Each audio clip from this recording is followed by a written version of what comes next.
જેમાં તમે મિત્રો આપણે નહીં ધોઈને ત્યાં થઈ ગયા ને આપણે જવાનું હતું સોનલધામ મઢડા હાલીને. આપણે જતા હાલીને આગળ જોયું તો નદી આવી ગઈ. હવે આપણે નદીમાં ઉતરી ગયા ને હવે આપણે નદી પાર કરી છીએ. નદી પાર કરીને પાછા માંડ્યા હાલવા. આ ઘેરની નદીએ તો અમને આખા ભીના કરી દીધા. આ કપડાં ભીના થઈ ગયા હવે તો હલાતુંય નથી. આપણે થાક લાગ્યો ને આપણે આવી ગયા લીંબુ શરબત પીવા. હું તો હજી વાતું કરતો આ બધા જો પીવાય માંડ્યા. જો મિત્રો હવે અહીંથી 1 કિલોમીટર ખાલી મઢડા થાય છે. આપણે ભોગી ગયા છીએ મઢડા અને કરી લીધા સોનલ માતાજીના દર્શન. મિત્રો તમે પણ દર્શન કરી લ્યો.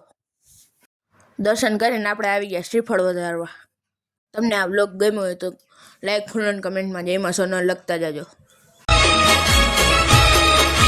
કે મેજો પર કે સો